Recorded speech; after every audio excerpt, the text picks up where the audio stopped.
Agora vamos falar de transição energética. O presidente da Associação Brasileira do Carbono Sustentável visitou o Grupo ND e concedeu uma entrevista para a jornalista Karina Coupe. Entre os temas abordados estão a tramitação de uma lei em Brasília, a negociação de recursos para Santa Catarina e a importância das térmicas para a segurança energética do país. Vamos ver.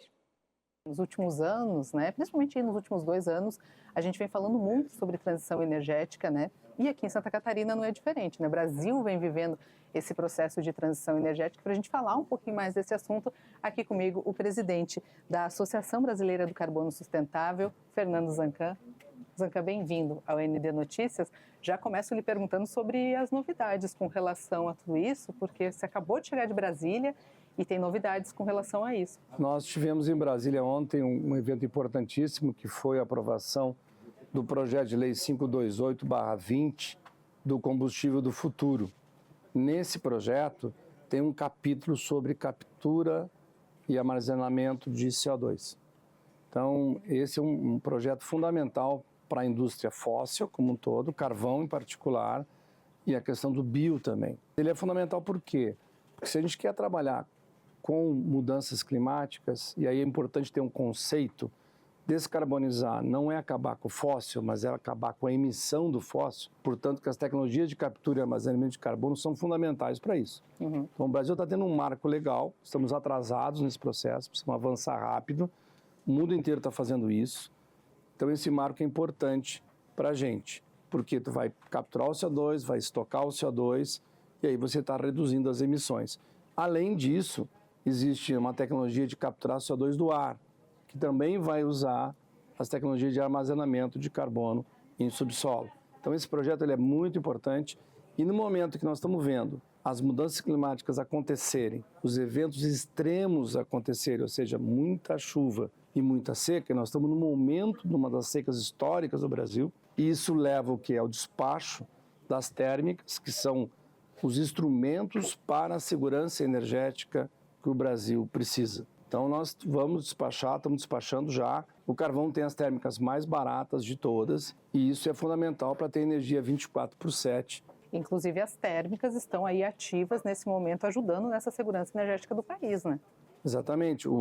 Tanto que o ministro tem colocado que nós vamos despachar em torno de 70% a 80% das térmicas que estão disponíveis. Tudo vai depender do regime de chuvas que vem até o final do ano.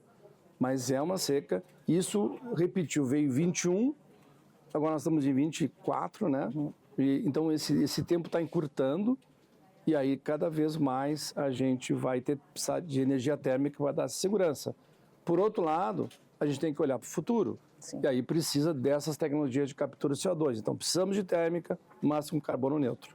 E quando a gente fala de captura de CO2, lá no sul do estado especificamente, já é um assunto que não é tão atual, Vocês já vêm falando disso, já vêm projetando pesquisas nesse conceito de captura de CO2, Como é que está o andamento dessas pesquisas por lá? Nós começamos um projeto lá em 2013, 14, lá na SATIC, em Criciúma, para ter uma das tecnologias de captura. São várias tecnologias, essa é uma delas. Então nós já chegamos a capturar 70%, e estamos modificando o reator para tentar chegar a 90%. Não é a questão tecnológica, agora é a questão de custo.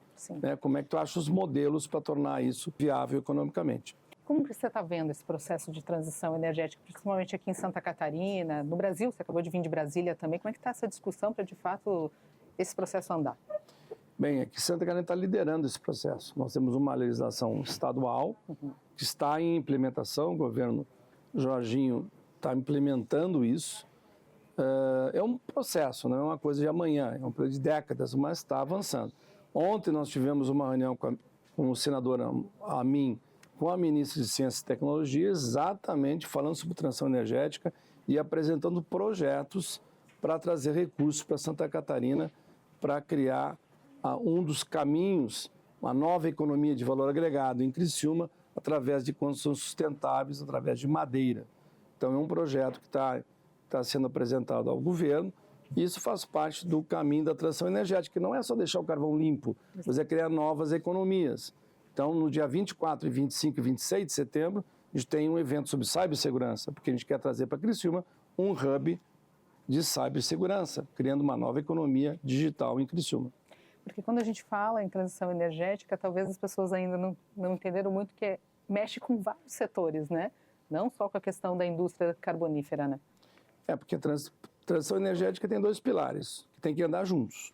Um é transformar o carvão, isso é uma questão tecnológica, aí precisa do apoio do governo, ciência, tecnologia, tudo isso, transformar em carvão neutro até 2050. E do outro lado, você tem que ter uma nova economia que venha trabalhar de baixo carbono também, mas que venha a ajudar a economia da região, caso a outra dê errado. Então o foco é nas pessoas, a gente está olhando o emprego e renda e o bem-estar da sociedade, esse é o foco. Obrigada, Zanca, pela entrevista aqui no ND Notícias.